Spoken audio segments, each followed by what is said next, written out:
My Go-To Assistant, your trusted partner for remote business solutions. Whether you're a business owner or a virtual assistant, we're here to connect you with the right opportunities.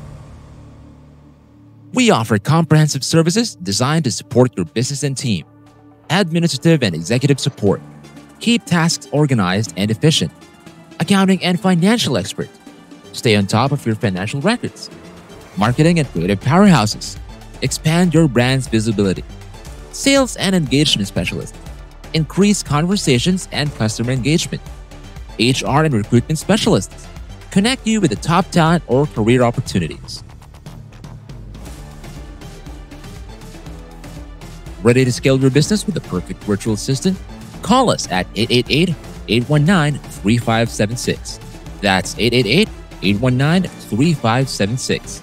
My Go-To Assistant, empowering your business one task at a time. I'm Pearl. I'm the co-founder, HR and recruiter here at My Go-To Assistant. So, let's get started. Tara, pag-usapan natin, what is a virtual assistant? Right? A virtual assistant or a VA is someone who offers remote services to clients. Think like an admin task, social media manager, customer service, lead generation, and more. All done online. Remotely ito. In short, VAs or virtual assistants help clients save time and focus on their core business by taking care of repetitive or specialized tasks. Anytime, anywhere, as long as there's internet. Guys, technically, kaya kung makikita kayo yung mga goals dyan na nasa bakasyon, nagtatrabaho, nagawa ko na rin yun. Guilty as charged.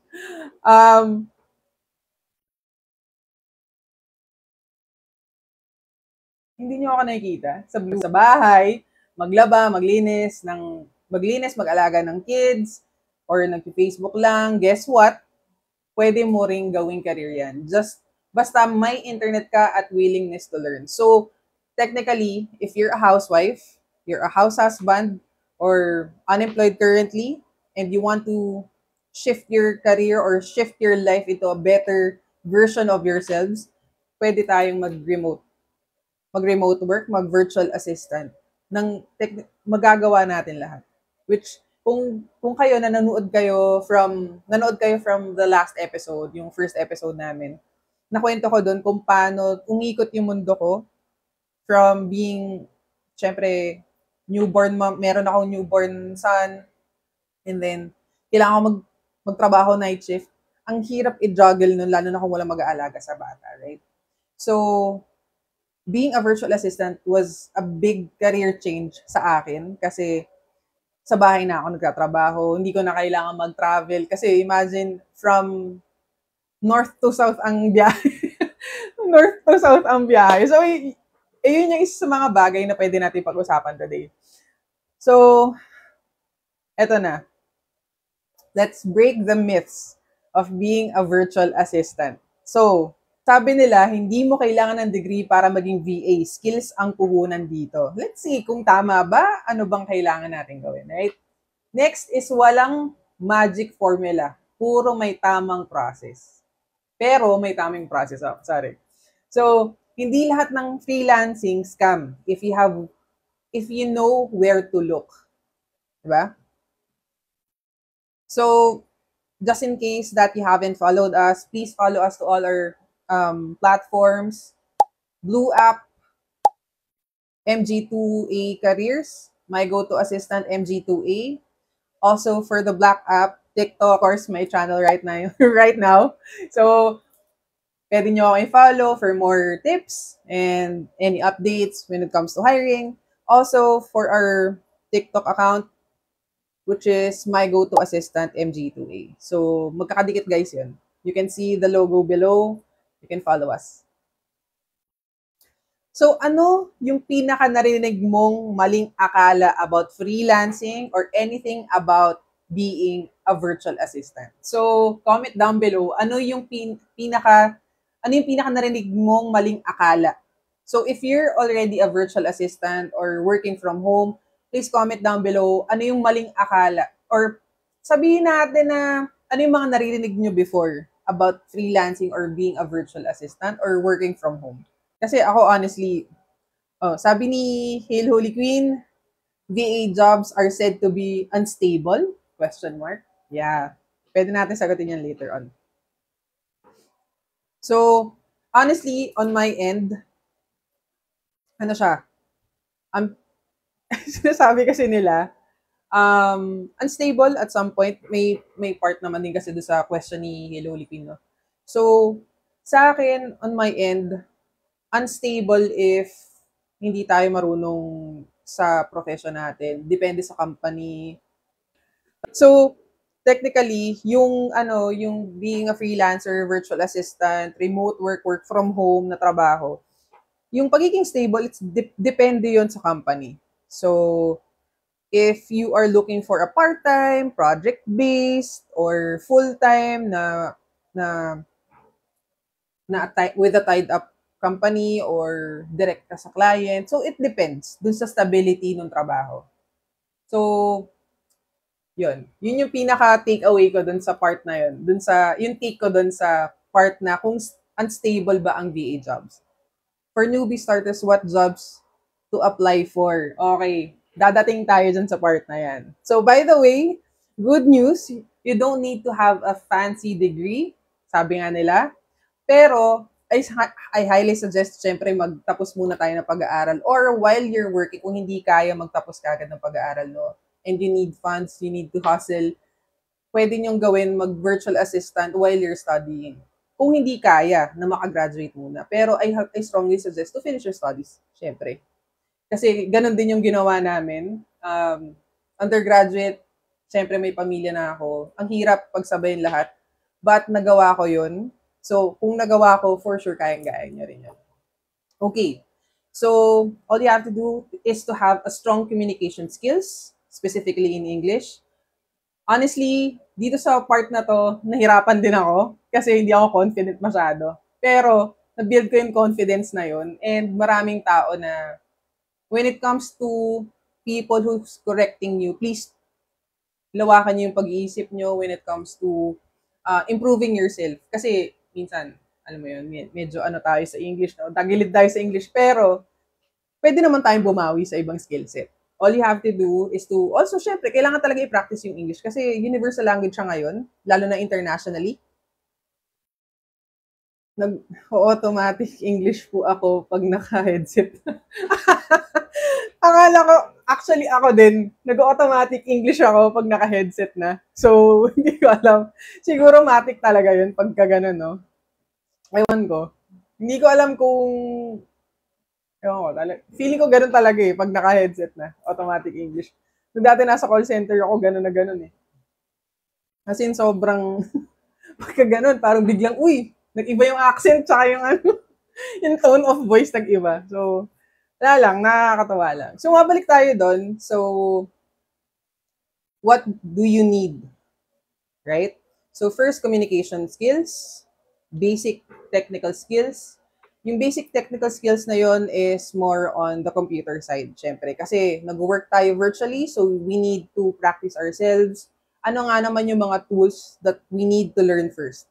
So, Microsoft Excel, Google Workspace, email, yung involved dun sa yung CRMs, ano ba yung mga phones, Canva, right? What are the specs of the laptop PC for starters? Before, nung time ko, i3 na Windows before, Ngayon kasi, i5, i7, yun na yung usually na hinahanap ngayon. Kasi, syempre, may mga tools kasi na ginagamit na medyo mabibigat na. So, technically, you need to check first kung ano ba yung target nyo sa skill set nyo muna at saka kung ano yung kaya ng budget. Doon muna tayo mag-focus. Kasi mahirap naman na, di ba, mag-jump tayo kagad na, mag-invest tayo kagad ng magandang laptop and you can't afford it. Mahirap. Kaya tayo mag-work, it's because of meron tayong kailangan pag-ipunan. Kumbaga naman yan step-by-step process yan when it comes to upgrading naman. So, if you need like a basic laptop, I'd suggest to go for a MacBook kung kaya Pagka hindi, mag-Windows tayo. May mga Lenovo dyan. O, hindi to sponsored, guys, ha?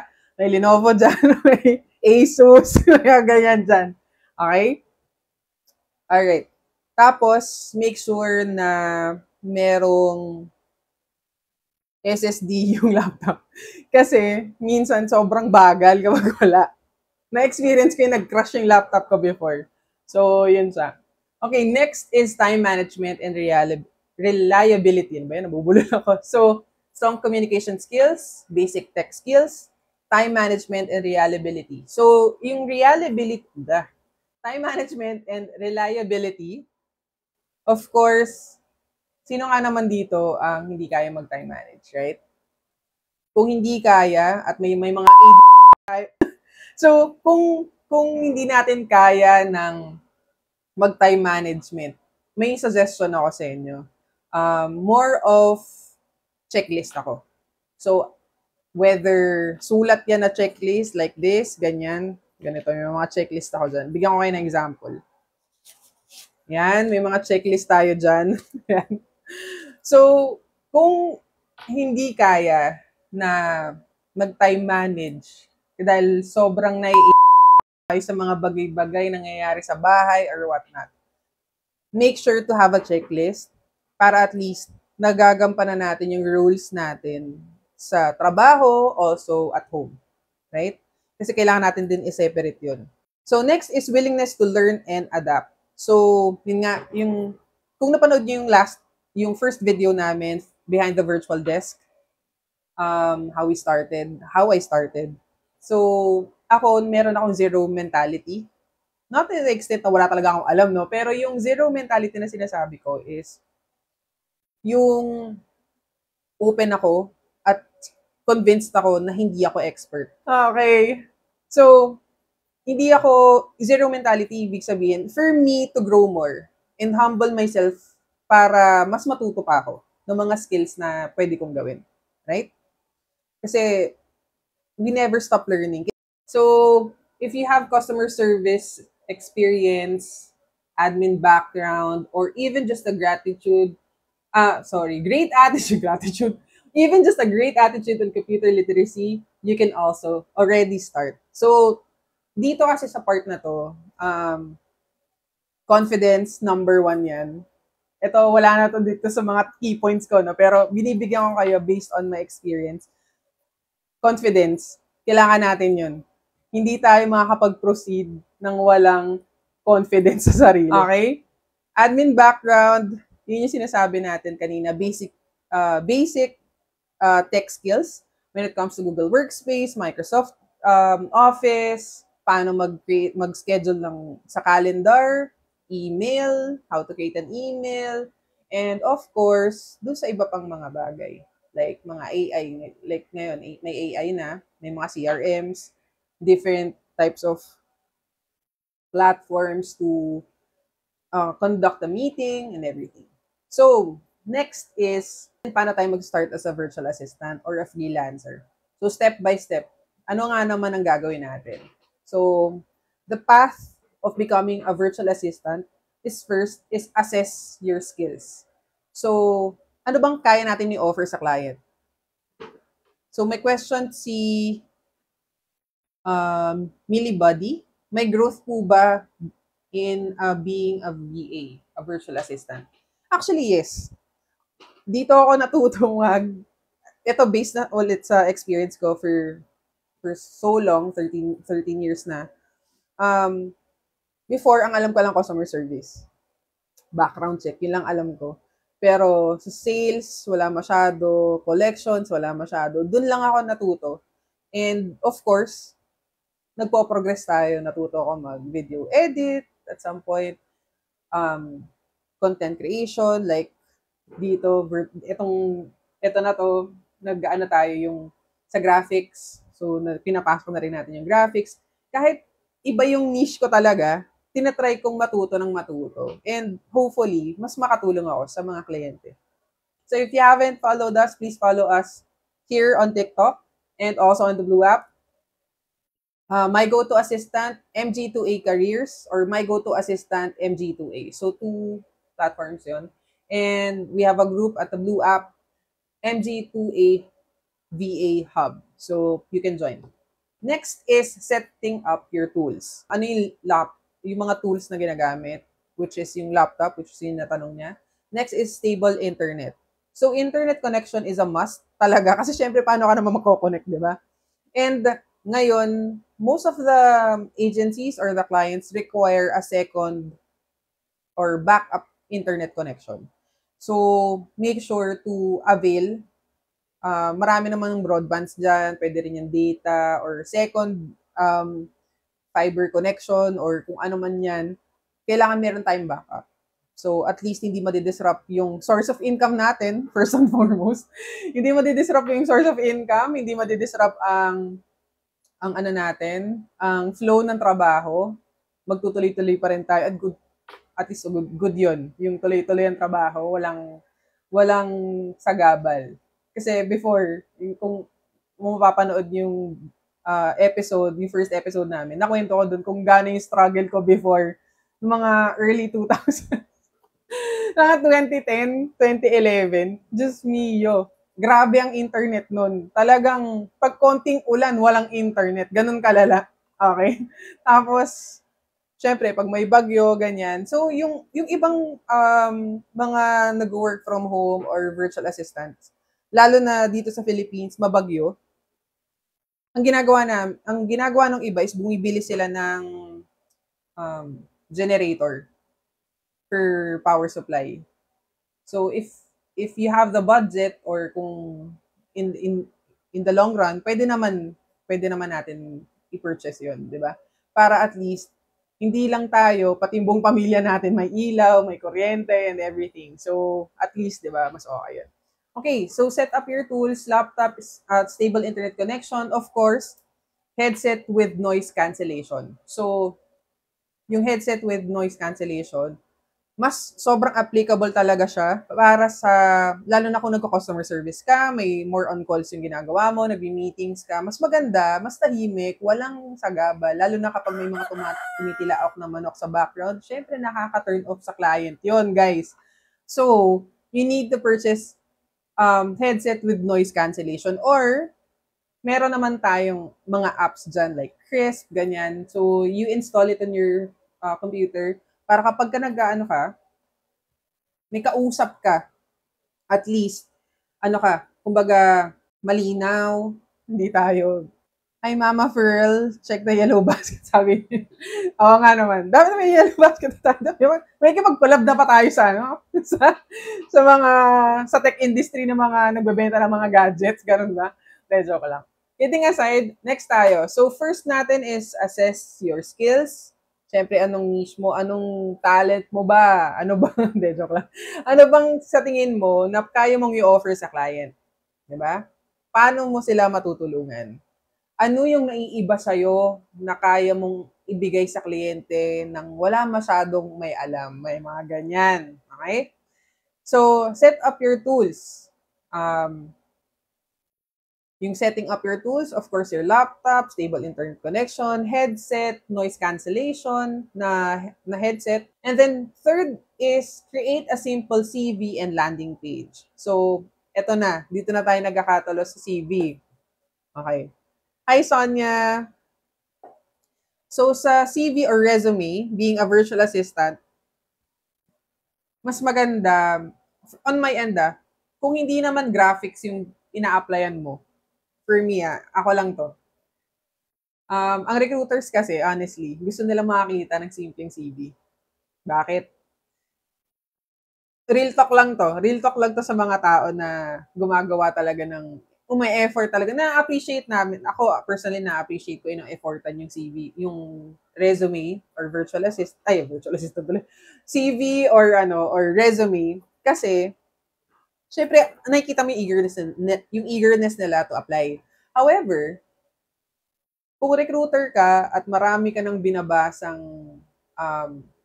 resumes, you want something simple na madali mo nang mabasa. Right? Yung, of course, readable, clear yung resume. May iba kasi, nasa baba, basta may mga ganun eh. Ang daming palabok sa resume.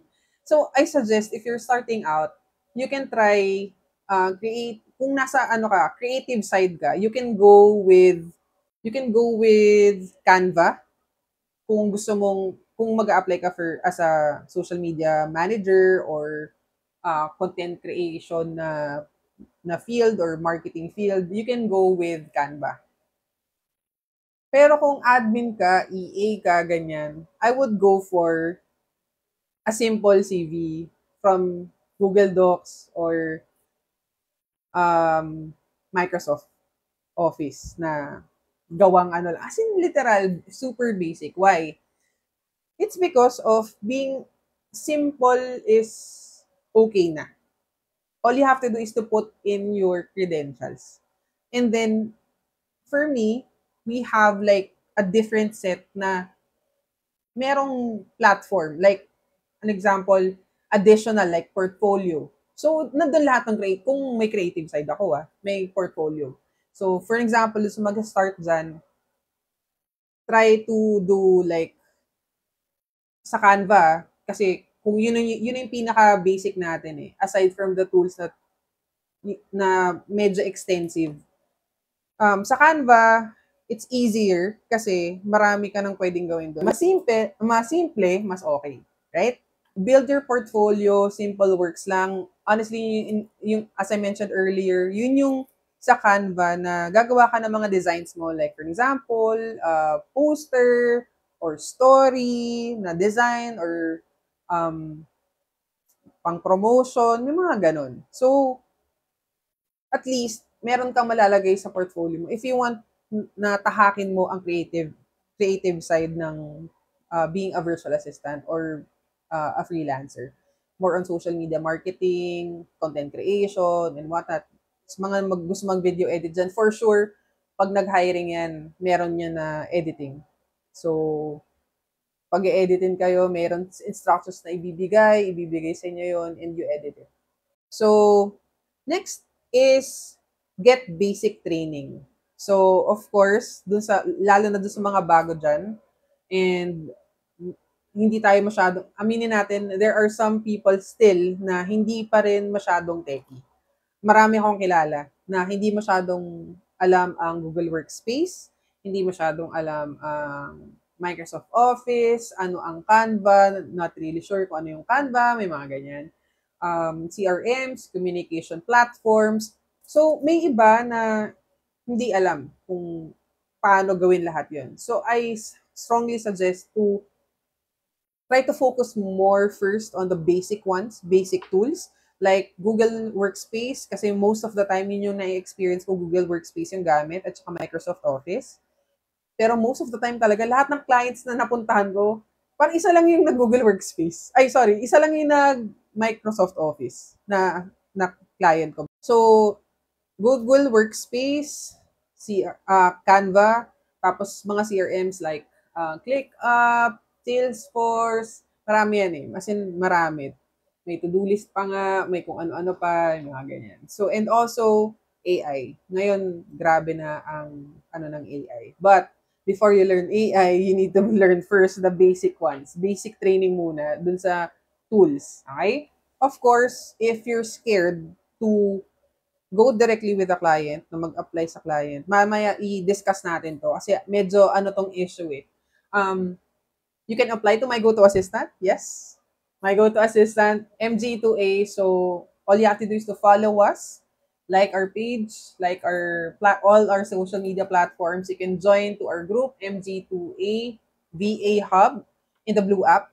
Mag-apply kayo, kayo doon, mag-join kayo doon. I strongly suggest to apply doon sa mga namin. And also, you can apply dun sa link. I'm not sure if posted na dito sa kabila, but sa TikTok, not sure kung posted na. Pero dun sa Blue app, naka-post na. Dun, yung mga social media platforms namin. And also, if you would like to apply, may link dun. You can apply to that link. Para in case that we have more opportunities to provide you guys, makakapag-provide kami. Okay. So, stay coachable and proactive. Ito na yung sixth part is stay coachable and proactive. Bakit?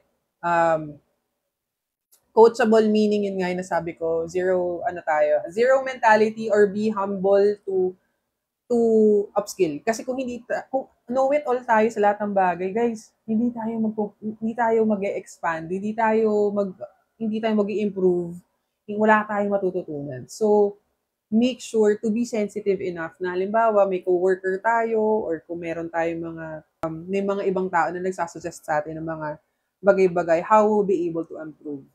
Let's be open-minded. Ganun tayo. So if you haven't followed our page, our social media platforms, please follow us. My go-to assistant, magkakadikit yon, MG2A. Okay? Is your company offering training? Actually, that possible that we will be able to provide trainings in the future. So watch out for that, guys. Magkakaroon tayo ng mga trainings and courses. So, ito, pinaka-takeaway ko dun sa mga bagay-bagay, no? Make sure to stay true and consistent. Show up at wag mang-ghost. Bakit? Ewan ko kung nakikita niyo to sa Reddit or kung saang platforms man na may mga reviews about Filipino virtual assistants. Na natatakot ako kasi before naman walang ganito eh. May mga marunong ng mang-scam ng kliyente ngayon at marunong ng mang-ghost ng kliyente ngayon. So, we need to be present sa mga ginagawa natin. Let's provide our 100% sa lahat ng ginagawa natin. Kung ano yung pinaka-best na kaya natin i-provide. And make sure to improve. Improve. Nasisira kasi yung credibility ng mga Filipino professionals sa internationally because of the people who are not showing up at work, biglang MIA, hindi nagsasabi ng anything.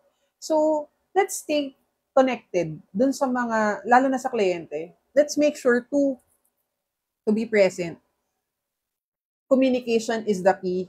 Kasi, syempre, we're working remotely, right? We're working from home. We're virtual assistants. Kaya nga tayo virtual. So, ibig sabihin, ang kaya natin gawin is to communicate. Kasi hindi naman tayo makakapasok sa office, guys. It's one message away sa client or one email away sa client. If you're not feeling well or whatnot, hindi yung bigla na lang tayo nawawala sa picture, right? So, always make sure to keep the communication always. Tapos, always be true, consistent. Hindi ako naniniwala doon sa fake it till you make it. Honestly, kasi, malalaman yung sikreto niyo dyan, guys. Eh. Mas maganda kung maging honest ka doon kung ano yung skill set mo. Hindi yung halimbawa lang to hindi, marunong ako mag-video edit. Tapos, yung pala, hindi ka marunong sa CapCut, hindi ka marunong sa DaVinci Resolve, hindi ka marunong kung ano-ano man. So, Adobe, hindi ka marunong. So, alam mo yun, hindi naman natin pwedeng i-fake yun, guys, di ba? So, let's stay true, consistent, always show up, huwag mang-ghost ng kliyente. Always be kind. Kasi opportunity yun eh. Opportunity na may dumating na trabaho. So, tinanggap ka nila ng buo. So, ibigay mo naman yung 100% mo din na buo na tiwala. Kumbaga, yung tiwala na binigay sa inyo, protektahan nyo yun. Kasi importante talaga yun. Siyempre, napag-uusapan na natin tong, step-by-step process of being a virtual assistant. Ano ba yung dapat natin i-prepare? So, path to becoming a virtual assistant, step-by-step, kumbaga, step by step natin para step by step. Step by step. Okay. So, first, assess your skills. Ano nga naman ang gusto mong niche? Ano yung skill set na gusto mong tahakin? Marketing ba yan? Finance ba yan? Or kung ano man. Right? Next is set up your tools. Okay? First, laptop, stable internet connection, noise cancellation headset. So, at least, all good ka na dun. And then third is create a simple resume, CV, and or landing page. So, create your own resume, make it neat, make it clean, understandable, clear. What else? Provide all the skills that you have. Don't overthink. Just provide the the resume as clear as possible. You can create it on Google Workspace, Google Docs, Microsoft Office, or the Docs ng Office. Also, create your LinkedIn. By the way, hindi ko na-mention kanina. So, create your LinkedIn account. Make it professional. It's easier for the clients to see you or to review your profile via LinkedIn as well, aside from your resume. And for those who's going to move forward with the marketing side or kung ano mang side yan ng departments, please make sure to have your portfolio para yung sample works nyo, ma-review nila. Okay?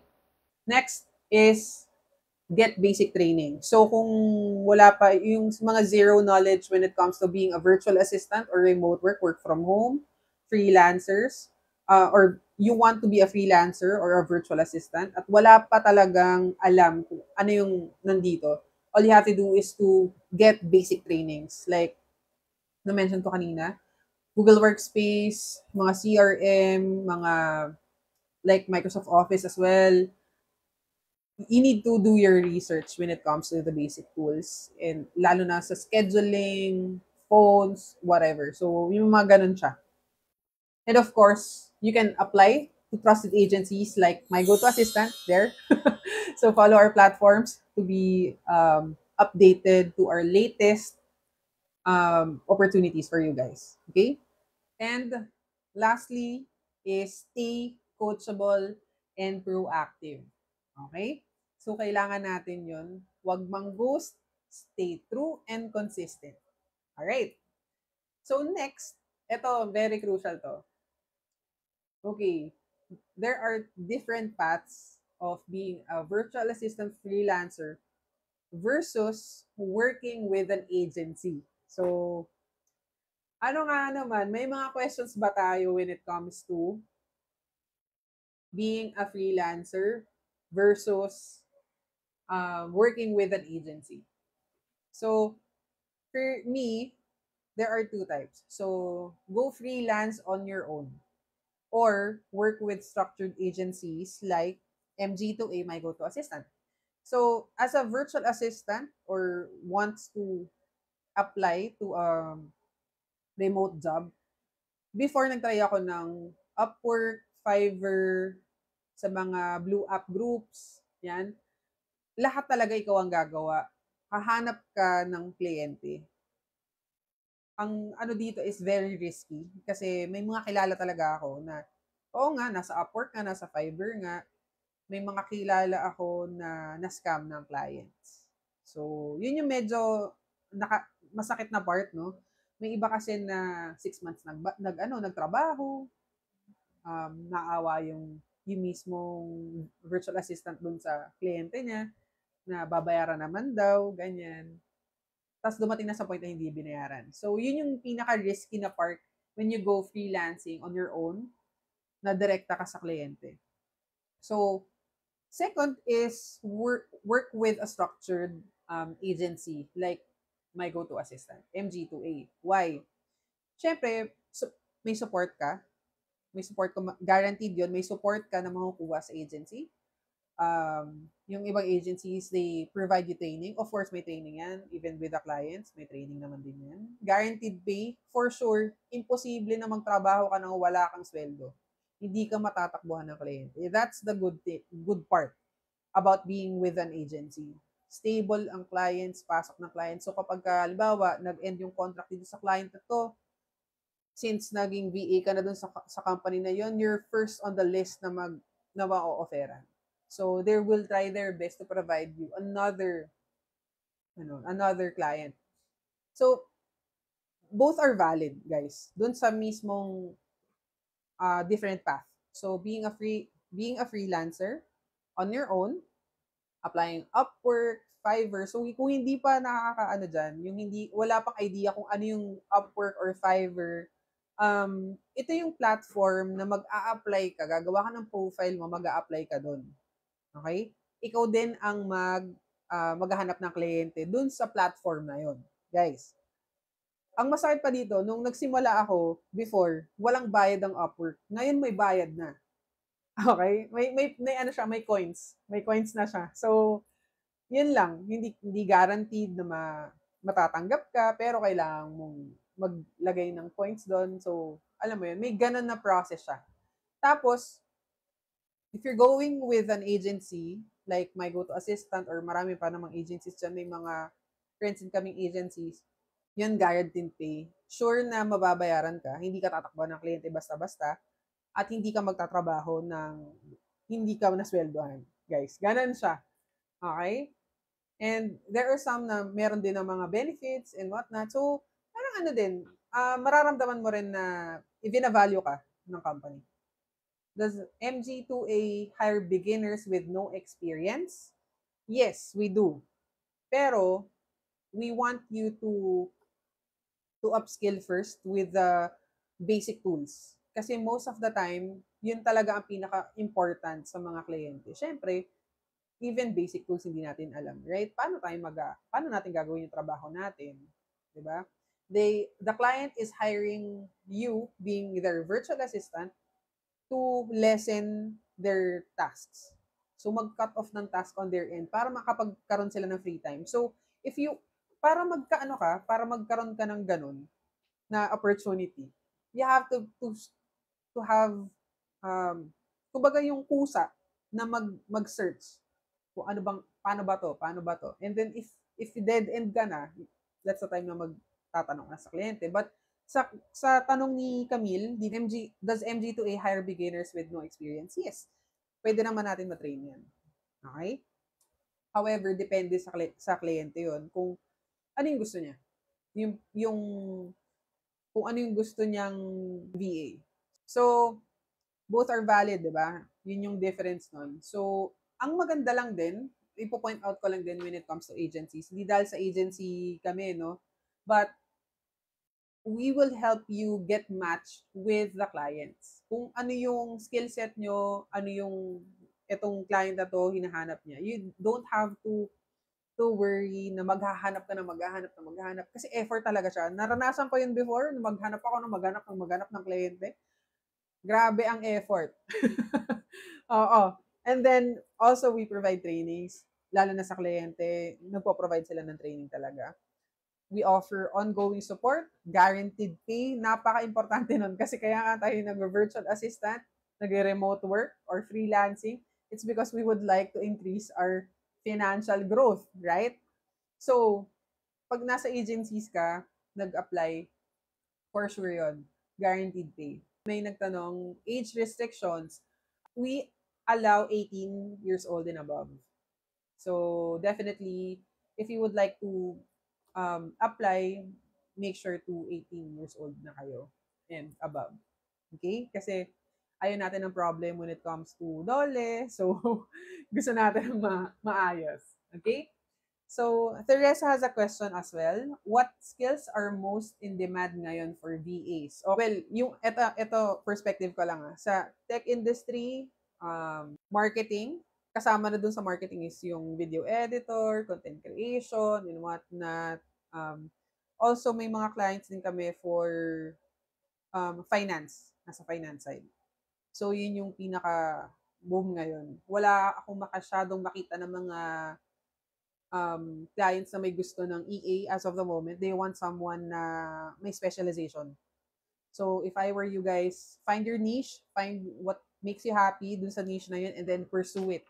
Dito sa mga viewers natin, ang question ko is, na-scam na ba kayo before ng kliyente? Or takot kayo matakbuhan ng kliyente mo or ng magiging client nyo? So, of course, on my perspective kaya ako nandito sa MG2A, it's because we want to create a safe work environment for everyone na legit and safe. And hindi lang VA ang nang-ghost, pati kliyente din ang ghost. So at least we're secured when it comes to that part. We might bring in one of our VAs to share their journey. So hopefully, mas-schedule natin siya para marinig nyo kung ano yung journey niya with My Go To Assistant and ano ba yung experience niya being a virtual assistant and remote assistant. Okay? Siyempre, gusto ko naman marinig yung mga, yung mga questions nyo. So, go. Jessica, working hours. Okay. So working hours, actually, it would depend with the client. Depende sa client yon. For me, may client na halimbawa, ito example lang, halimbawa, nasa Spain, so syempre, kung ano yung work time na gusto niya ng client, yun yung sinusunod ko. So, most of the time, night shift or mid shift. Ganon nung work na encounter namin dito sa My Go-To Assistant. Bihira yung day shift. What's the biggest from Camille? What's the biggest mistake newbies should avoid? Biggest mistake, hindi prepared sa interview. Not working ang camera. Ano ba? Walang headset or sabog yung audio, yung mga ganun. So, always make sure to prepare. Walang masama sa 30 minutes na preparation, guys. So, Jessica Marie Renada. So, ang question dito is weekends off? Question mark. Depende po sa client. Usually, depende po talaga sa client. Pero most of the time, we suggest to have weekends off talaga with the client unless hindi talaga maiiwasan. Okay? Pero most of our VAs, isang kliyente lang yung nagkaroon ng parang shifting schedule, but the rest, weekends off. Saturday, Sunday, off talaga po. Kailangan natin work-life balance, guys. Kailangan natin yun. Okay. From Camille, ano usually yung mga questions na tinatanong ng client sa VA interview? Ay, nako, ang hirap kasi iba-iba sila. But, yung iba kasing kliyente, hindi sila masyadong matanong when it comes to other things. Siguro ang pinaka-tanong lang nila na para ma-lighten up lang yung mood is what are your hobbies? Ano bang background mo? Tell me something about yourself. Yung mga ganun pa rin na usually tinatanong na yun ng initial interview. Pero yung mga kliyente kasi, they still want to know you more. So, technically, kailangan mong ikwento rin kung ano yung talang buhay mo, no guys? Ganun siya.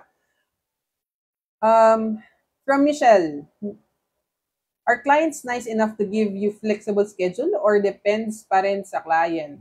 Yes, depende pa rin po sa client. Siyempre, pagdating sa kliyente, discard lang guys, medyo timplahin muna natin yung ugali ng kliyente guys. Hindi tayo pwedeng hindi tayo pwedeng magdikta. Hindi tayo pwedeng magdikta ng gusto lang natin. Kailangan, alam mo yun, suyuin natin sila, kuhanin natin yung tiwala nila, and syempre, ibalik din natin yung tiwala na yun.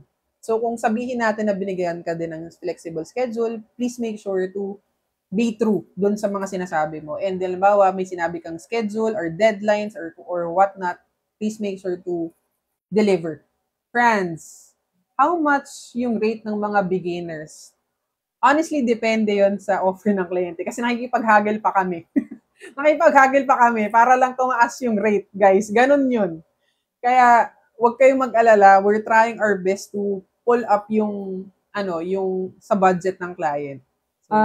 Jessica, do you currently have clients for email and chat support? Currently po, wala pa kaming chat support.